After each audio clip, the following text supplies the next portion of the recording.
What I think music therapy is, it's about making contact, clinical contact. So we want to establish trust, familiarity, success with creative, often improvisatory activities that tap into the strengths of, say, a child with autism spectrum disorders. Some autistic children have a lot of difficulty working in a structure. So we might provide more, once again, creative, open-ended, free-form activities where it's not just right and wrong, let's do it over again. But anything they do might be relatively successful as long as it's in a broader context, such as playing a metallophone without throwing the mallet, so they could play anything they wanted rather than trying to learn a song.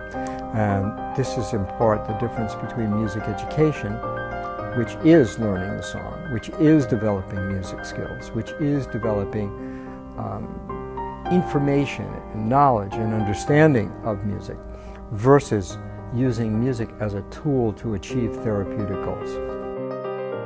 Music therapy is most effective as a form of almost play therapy with sound. So we're dealing with vocalizations, that might not be verbal, might be pre-verbal. We're dealing with use of instruments for self-expression, sometimes movement, but one has to be creative and improvisatory with it. It's not like just teaching 7-year-old Johnny how to play this old man. It's about following the ability and the needs and the direction of the child. We're all wrapped up in our cognitive thinking heads about, got to do this by then, and thoughts. And so many of the children I work with are about sensation and how does it feel? How does it sound? With music therapy, we're not so concerned with taste or smell, but certainly, movement, visual sense and hearing sense, and to kind of explore that in a subtle, nuanced way. Some children not only have sensitivities, but it's like preloaded software. They are innately musical. It might be rhythmic, it might be vocal, it might be instrumental. Sometimes it's all of the above.